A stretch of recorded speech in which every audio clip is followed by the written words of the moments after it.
بسم اللہ الرحمن الرحیم۔ منتخب احادیث کلمہ طیبہ، تعمیل اوامر میں کامیابی، یعنی اللہ تعالیٰ کے اوامر یعنی احکامات کو حضرت محمد صلی اللہ علیہ وسلم کے طریقے پر پورا کرنے میں دنیا اور آخرت کی کامیابی ہے۔ اس بات پر یقین ہونا، اس کو کہتے ہیں تعمیل اوامر میں کامیابی۔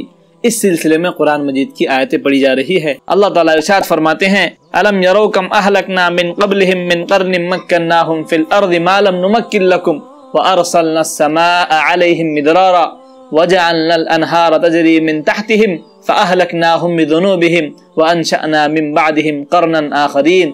یہ سورہ انعام کی آیت نمبر 6 ہے۔ اس کا ترجمہ ہے، کیا انہوں نے دیکھا نہیں کہ ہم نے ان سے پہلے کتنی ہی ایسی قوموں کو ہلاک کر دیا جن کو ہم نے دنیا میں ایسی قوت دی تھی کہ تم کو وہ قوت نہیں دی، یعنی جسمانی قوت، مال کی فراوانی، بڑے خاندان والا ہونا، عزت کا ملنا، عمروں کا دراز ہونا، حکومتی طاقت کا ہونا وغیرہ وغیرہ۔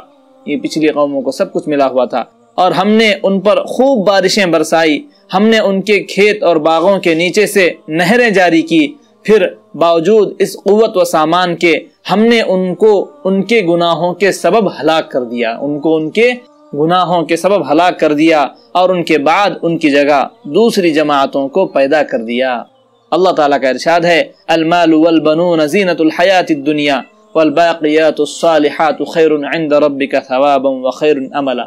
یہ سورہ کہف آیت نمبر 46 ہے۔ اللہ تعالیٰ کا ارشاد ہے مال اور اولاد تو دنیا کی زندگی کی فنا ہونے والی رونق ہیں، فنا ہونے والی رونق ہیں، اور اچھے اعمال جو ہمیشہ باقی رہنے والے ہیں، اچھے اعمال جو ہمیشہ باقی رہنے والے ہیں وہ آپ کے رب کے یہاں یعنی آخرت میں ثواب کے اعتبار سے بھی 1000 درجے بہتر ہیں، اور امید لگانے کے اعتبار سے بھی 1000 درجے بہتر ہیں۔ یعنی اچھے اعمال پر جو امیدیں وابستہ ہوتی ہیں وہ آخرت میں پوری ہوں گی، اور امید سے بھی زیادہ ثواب ملے گا۔ اس کے برعکس مال و اسباب سے امیدیں پوری نہیں ہوتی۔ اللہ تعالیٰ کا ارشاد ہے ما عندکم ينفد وما عند اللہ باق ولنجزین الذین صبروا اجرهم باحسن ما كانوا يعملون۔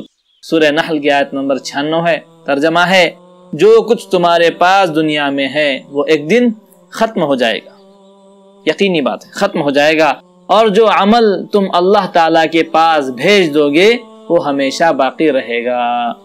اللہ تعالیٰ فرماتے ہیں وَمَا أُوتِيتُم مِّن شَيْءٍ فَمَتَاعُ الْحَيَاةِ الدُّنْيَا وَزِينَتُهَا وَمَا عِندَ اللَّهِ خَيْرٌ وَأَبْقَىٰ أَفَلَا تَعْقِلُونَ۔ یہ سورہ قصص آیت نمبر 60 ہے۔ ایک جگہ ارشاد ہے اور جو کچھ تم کو دنیا میں دیا گیا ہے وہ تو صرف دنیا کی چند روزہ زندگی گزارنے کا سامان ہے، وہ تو صرف دنیا کی چند روزہ زندگی گزارنے کا سامان ہے، اور یہاں کی فنا ہونے والی رونق ہے، اور جو کچھ اللہ تعالیٰ کے پاس ہے وہ بہتر اور ہمیشہ باقی رہنے والا ہے۔ کیا تم اتنی بات بھی نہیں سمجھتے؟